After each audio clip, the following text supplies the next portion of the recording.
You know, I think this is the 12th AMO conference I've had the chance to attend as an MPP, as a cabinet minister, municipal affairs opposition critic, and now with my new hat on as a leader of the PC party.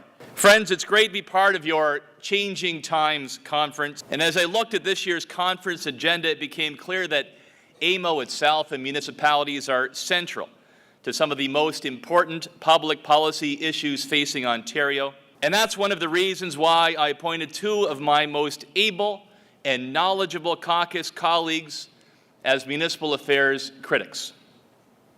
Joyce Savaline, the MPP from Burlington, who has served as a local and regional councillor, and certainly no stranger here at AMO as the chair of Halton Region for 12 years, is our municipal affairs critic focusing on urban issues. And the shy and retiring Bill Murdoch, the MPP for Bruce Grey Owen Sound, has served as a Reeve councillor and warden, is our critic for rural and northern communities. And during the leadership campaign, I set out the principles and values that guide me and our party and that will guide our government. I was clear about what I believed in. I was clear about where I stood. The firmly rooted principles that guide me come from my grandparents who came from then Czechoslovakia to Canada to Ontario to build a better life for the children, for the grandchildren.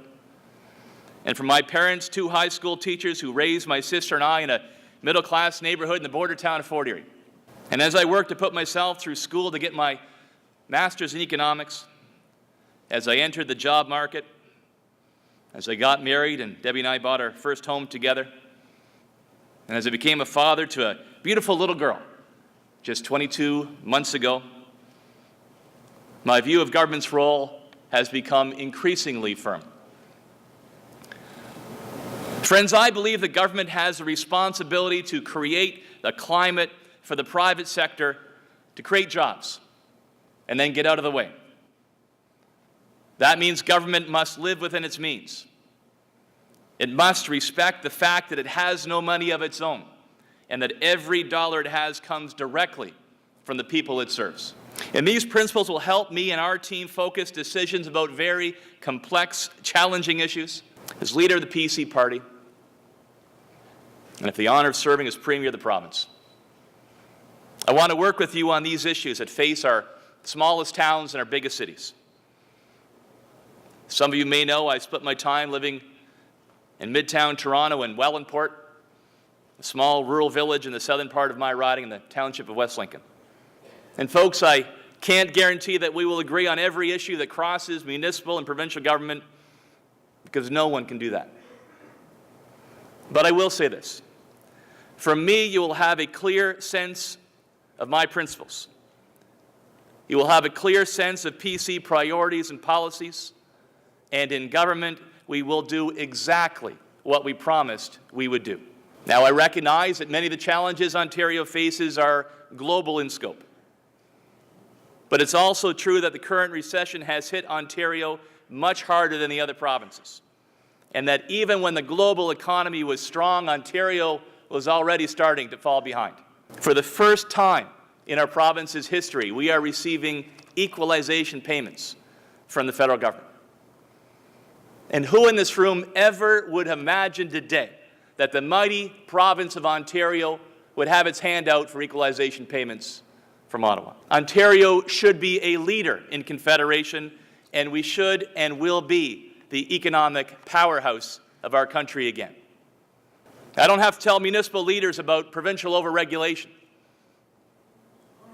Every time you turn around, there's a new bill before the legislature, like the so-called Green Energy Act, that handcuffs municipal authority or imposes stifling new costs on municipalities, small businesses, and farmers.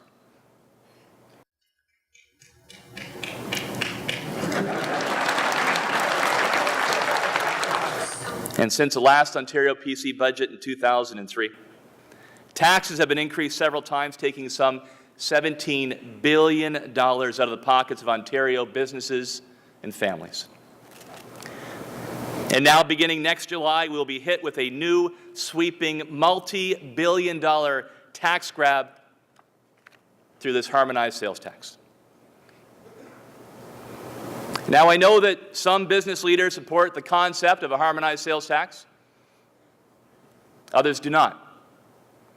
And to be clear, I agree that there is a cost in allowing two separate governments to apply two separate sets of policies and collect two separate sales taxes. But Dalton McGuinty has taken an idea of reducing red tape and turned it into a massive new tax grab on the backs of middle-class families in the grip of a recession. Ladies and gentlemen, Ontario families already have to work hard enough. And in my caucus and I believe firmly that the staggering tax grab must be stopped dead in its tracks.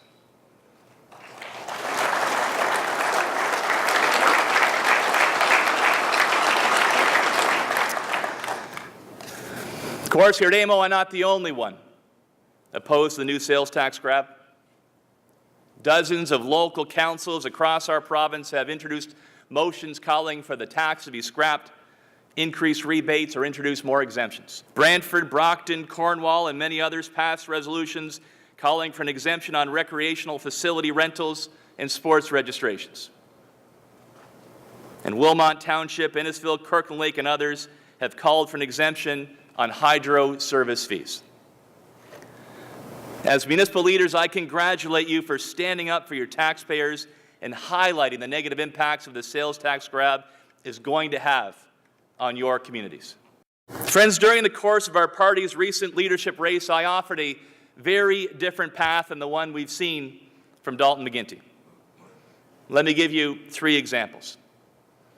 Economic development through lower taxes and a lower regulatory burden, supporting home ownership, controlling the cost of government.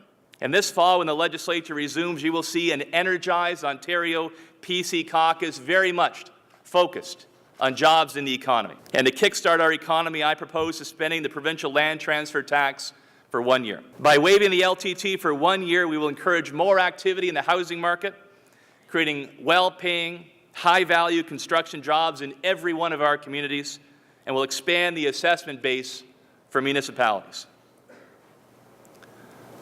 Third, the growing cost of government. Quite frankly, the public sector union leadership needs to get a grip on the realities faced by the taxpayers who pay the bills.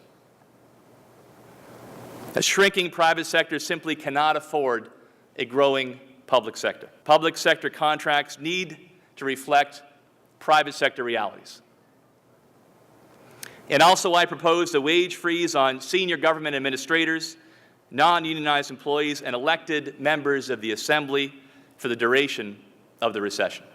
No doubt we have a lot of work to do to earn the confidence of folks here in this room, taxpayers across the province of Ontario as we head to 2011. And I look forward to listening to your thoughts and sharing more of our ideas in the months ahead.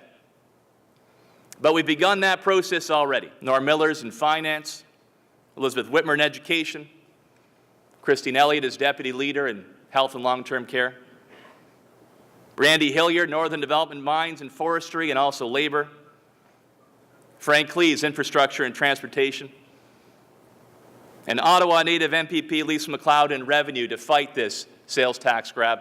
We need to create practical, innovative solutions if we are wanting to turn our province around. And I encourage you and your staff to give us your ideas about the issues you know about best as a level of leadership closest to the taxpayers we jointly serve. In this room, we have the collective skills and experience and knowledge to make Ontario the powerhouse of Confederation once again. And it's going to take leadership at all levels of government and the strength to make the right decisions, even if they're ones that are the most difficult to make. But I firmly believe that Ontario's brightest days are ahead of her. And I look forward to working with you as a new leader of the Ontario PC Party to bring forward sound, positive ideas to create jobs in Ontario, to strengthen our economy, and to help our municipalities. And I deeply appreciate the feedback and the advice you have given me at this year's conference and those in the past, and I welcome your input as we move forward.